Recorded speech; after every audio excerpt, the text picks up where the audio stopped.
పట్టభద్రుల ఎమ్మెల్సీ ఎన్నికల ఫలితం మీడియా కంటే ముందు,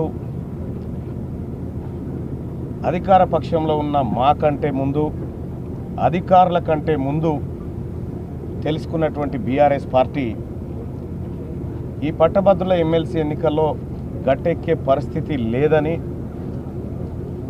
కౌంటింగ్ హాల్ నుంచి ఉత్త చేతులతో పోవడం ఎందుకని అధికారుల మీద మన్ను పోసిపోయే కార్యక్రమం చేస్తూ ఉన్నారు. వాళ్ళ ఫ్రస్ట్రేషన్ను మేము అర్థం చేసుకోగలుగుతాం, వాళ్ళ బాధను అర్థం చేసుకోగలుగుతాం. ఎందుకంటే కేటీ రామారావు గారు వందల కోట్ల రూపాయలు పెట్టి పట్టభద్రుల ఎమ్మెల్సీ ఎన్నికల్లో అక్రమంగా గెలుపొందాలని చేసినటువంటి ప్రయత్నం, గతంలో మాదిరిగా బోగస్ ఓట్లను నమోదు చేయించి తద్వారానైనా లబ్ధి పొందాలనేటువంటి ఒక కుతంత్రం, అధికార పార్టీ అభ్యర్థిగా ఉన్నటువంటి నాపైన అనేక బురదలు జల్లి గెలవాలనుకున్నటువంటి అన్ని ప్రయత్నాలు పెడిసి కొట్టి ఇవాళ పట్టభద్రుల ఎమ్మెల్సీ ఎన్నికల్లో పట్టు కోల్పోయి ఇవాళ తెలంగాణ రాష్ట్రంలో ఒక సామెత ఉంటుంది, తెలంగాణ భాషలో, ఆట ఆడదాం రా అంటే పాత గజ్జలు ఉన్నాయి నేనే ఆడతా అన్నాడట.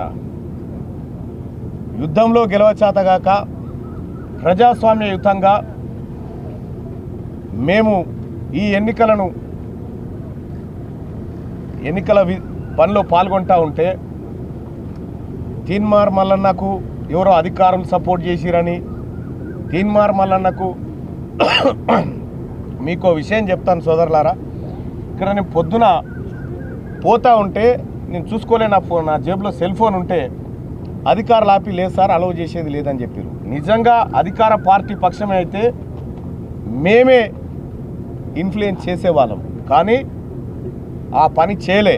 అందరికీ సమానం రూల్స్, సమానంగా ఉండాలనేటువంటి నిబంధనతో ఉన్నాం, అదే చేస్తూ ఉన్నాం. ఓ రకంగా బీఆర్ఎస్ పార్టీ నాయకుల ప్రెస్ మీట్ చూస్తూ ఉంటే ఓటమిని ఒప్పుకుంటున్నట్టుగా కనిపిస్తూ ఉంది. మీరు దయచేసి ఇప్పుడే వెళ్ళిపోవద్దని నేను రిక్వెస్ట్ చేస్తూ ఉన్నా మీ అందరికీ, బీఆర్ఎస్ పార్టీ నాయకులకు కూడా. తుది ఫలితం దాకా కూడా ఉండండి.